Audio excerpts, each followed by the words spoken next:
हॉस्टेलमध्ये जात येत असताना माझ्या असं निदर्शनात आलं, जेव्हा आपण घरातून निघतोय तेव्हा लोक सर्व प्रॉपर मास्क, हातात ग्लोव्ज घालून निघत असतात, परंतु हातात ग्लोव्ज घातलेले बसमध्ये बसतात तेव्हा त्या बसमध्ये कितीतरी जणांनी टच केलेले असतात. तोच ग्लोव्ज एका ठिकाणून दुसऱ्या ठिकाणी लावलेला असतो. ग्लोव्ज किंवा आपल्या हाताची स्किन ही सारखीच. आपण बसमधून उतरल्यानंतर ग्लोव्ज लगेच डिस्कार्ड केले पाहिजे, पण तसं करत नाही. त्याच ठिकाणी कित्येक जण हात लावून जातात. त्याच ठिकाणी पोलीस कर्मचारी, आरोग्य यंत्रणामधले सर्व कर्मचारी एकाच बसमधून प्रवास करत असतात. आरोग्य कर्मचाऱ्यामध्ये डॉक्टर, सिस्टर किंवा अजून काही इतर वॉर्ड बॉय वगैरे सर्व त्या बसमधून सरकारी वाहनामधून प्रवास करत असतात. त्यावेळेस बरेच जणांचे हात तिथे लागलेले असतात आणि आपणही तिथेच एकाच ठिकाणी हात लावत असतो.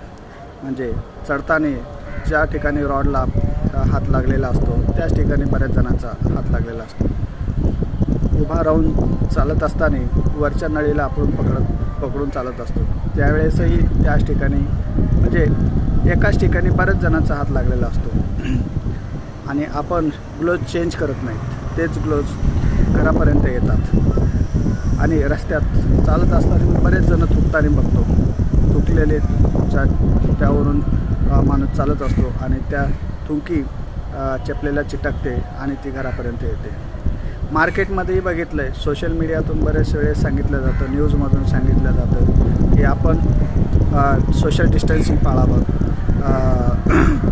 रुमाल लावावा, मास्क लावावा, अशा बऱ्याचशा काही गोष्टी सांगितल्या जातात. पण अजून बाकीच्या काही गोष्टी सांगितल्या जात नाहीत. जसे की ट्रान्झॅक्शन, मनी ट्रान्झॅक्शन, जे नोटा एका हातातून दुसऱ्या हाताला जाते, दुसऱ्या हातातून तिसऱ्या हाताला, आणि ग्लोव्ज काढायची आणि घालायची पद्धतही माहीत नाही. बरेच जण ग्लोव्जच्या हातावरून हात धरून काढतात. म्हणजे ज्यावेळेस आपण कशी त्याची प्रिकॉशन घ्यायची ती प्रिकॉशनही घेत नाही. मास जेव्हा डिस्पोज केला जातो ते मासही काढताना आपण प्रॉपर त्याला हात कुठे लावायचा असतो, कशी काढायची असते हेही प्रॉपर माहिती नाही. त्याबद्दलचे बरेच व्हिडिओ ऑलरेडी आहेत, आपण त्याला बघितलं पाहिजे, त्याला पालन केलं पाहिजे. जे इन्फेक्शन कसा सोर्स पांगतो त्याला आपण लक्ष दिलं पाहिजे. मला याच्यातून हेच सांगायचं आहे की जे RBIने सांगितलं होतं की डिजिटल ट्रान्झॅक्शन करा. Digital transaction in the sense तुम्ही जर ATM जरी वापरत असेल तरी तुम्हाला ATM टाकल्यानंतर ATMचे जे पासवर्ड टाकण्यासाठी बटन यूज करतात ते बटन अनेकांनी वापरलेलं असतं, तिथे अनेकांचे हात लागलेले असतात, तिथेच आपलाही हात लागलेला असतो. असं न होता आपण ATMचा कार्डचा वापर किंवा मनी ट्रान्झॅक्शन जसे कॅश व्यवहार हा टाळला पाहिजे. आपण QR कोड जो आहे तो वापरला पाहिजे. मोबाईलने आपण जसा GPay आहे, परत भीम ॲप आहे, असे ॲप वापरून एक दुकानदाराला कंपल्सरी केले पाहिजे. गव्हर्नमेंटने याच्यात लक्ष घातलं पाहिजे की जे दुकानं उघड्या आहेत त्यांच्याकडे इन्क्वायरी केली पाहिजे. तुम्ही ट्रान्झॅक्शन कसं करता त्याच्यावरती आळा घातला पाहिजे. मनी ट्रान्झॅक्शनवरती बहुधा याच्यात हेच दिसतं आहे, जे भाजीपालेवाले जे इफेक्टेड झाले आहेत ते मनी ट्रान्झॅक्शनमधूनही सोर्स असू शकतो. त्याच्यामुळे मनी ट्रान्झॅक्शन हा कॅश ट्रान्झॅक्शन हा टोटली बंद करून एक त्यांना ॲप्लिकेशन, आजकाल सर्वांकडे स्मार्टफोन आहेत आणि जास्त काही QR कोड जनरेट करायला जास्त काही नॉलेज लागत नाही. इझिली कोणीही QR कोड जनरेट करू शकतं आणि ॲप्लिकेशन डाउनलोड करण्याची प्रोसेस खूप सोपी आहे. त्याच्यामध्ये सर्व काही इन्फॉर्मेशन आहे. आपण QR कोड जनरेट करून मनी ट्रान्झॅक्शन मोबाईल टू मोबाईल जर सेंड केला तर तो अतिउत्तम राहील. त्याच्यामुळे इन्फेक्शनचं पांगणं आहे ते थांबून जाईल. मला बऱ्याच काही अशा गोष्टी आहेत निदर्शनात. आमच्या आता मेडिकल स्टाफच आहेत बरेचसे जण, ते एका सिस्टरला एका डॉक्टरला PPE किट केल्या जाते, बाकीच्यांना नाही. तो जीव नाही का? मग जर आम्ही जर काढले आणि त्यांच्याकडूनच आम्हाला काही बाकीच्या गोष्टी येतात, फाईल येतात किंवा चहा येते किंवा असं काही गोष्टी येतात की ज्यांनी त्या पेशंटला अटेंड केले आणि त्यांनी PPE किट घातलीच नाही.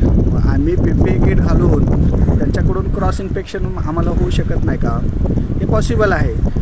क्रॉस इन्फेक्शन पण सर्वांनाच PPE किट एकदा लागू केली की सर्वांनाच गेली पाहिजे. डिस्पोजेबल प्रोसिजर खूप महत्त्वाची आहे. अंडर गायडन्स डिस्पोज झालं पाहिजे. एखादा PPE किट क्लोज म्हणा प्रॉपर डिस्पोज करताना ज्या काळजी घ्यायच्या असतात सॅनिटाईज करूनच नंतर डिस्पोज करायचे असतात. त्याच्यानंतर डिस्पोज केल्यानंतर प्रॉपर काढणं गरजेचं आहे. कुठे टच न झालं पाहिजे. त्याच्यानंतर स्टीम घेणं गरजेचं आहे. त्याच्यानंतर बाथ घेणं गरजेचं आहे. त्याच्यानंतरच तुम्ही रेग्युलर वेअर चेंज करू शकता. जर तुम्ही हेल्थकेअर वर्करमध्ये असाल तर अंडर ऑब्झर्वेशनमध्ये त्याचे प्रोटोकॉल आहेत स्पेशली ते प्रोटोकॉल फॉलो केले पाहिजेत. जर असं तुम्ही निष्काळजीपणा केले तर म्हणून आता जे हेल्थकेअर वर्करच जास्त याच्यामध्ये कोरोनामध्ये बाधित झालेत त्याचं कारण एक हे असू शकतं की प्रॉपर नॉलेज नसल्यामुळं प्रॉपर ऑब्झर्वेशनमध्ये निघत नाही PPE किट असं म्हणता येईल किंवा अशा बरेचसे काही इतर कारणं आहेत. बऱ्याचशा वेळेस आता मार्केटमध्ये इतक्या टाईपचे PPE किट आलेत, मास्क आले, सिंगल लेअर मास्क आलेत एकदम साधे तर त्याच्यावरही गव्हर्नमेंटने लक्ष ठेवलं पाहिजे की कुठल्या क्वालिटीचे PPE किट चालले कुठल्या क्वालिटीचे. आणि त्याच्यानंतर जेथे हॉस्पिटलला व्हिजिट देऊन यांची प्रोसिजर कशी आहे जसं एंट्रीपासूनच त्यांनी कशी प्रिकॉशन घेतलेली आहे. प्रत्येक इच आणि एव्हरी पेशंट हॉस्पिटलला येणारा कुणी सांगून येत नाही की माझा हा आजार आहे तो आजार आहे. बरेच जण लपवण्याचा प्रयत्न करत आहेत. ज्यावेळेस आपण इच अँड एव्हरी पेशंट हा कोविड आहे असं धरूनच आपल्याला ट्रीट करायचं आहे. त्याच्यामुळे एंट्री गेटपासूनच ऑब्झर्वेशन केलं पाहिजे की कशा पद्धतीने यांच्याकडे काळजी घेतली जाते. त्याच्यामुळे जर हॉस्पिटलचा स्टाफ जर काळजी घेतला नाही तर ते तर होणारच इन्फेक्ट पण बाकीच्या घरी जातानाही आजूबाजूचा एरिया इन्फेक्टेड करणार.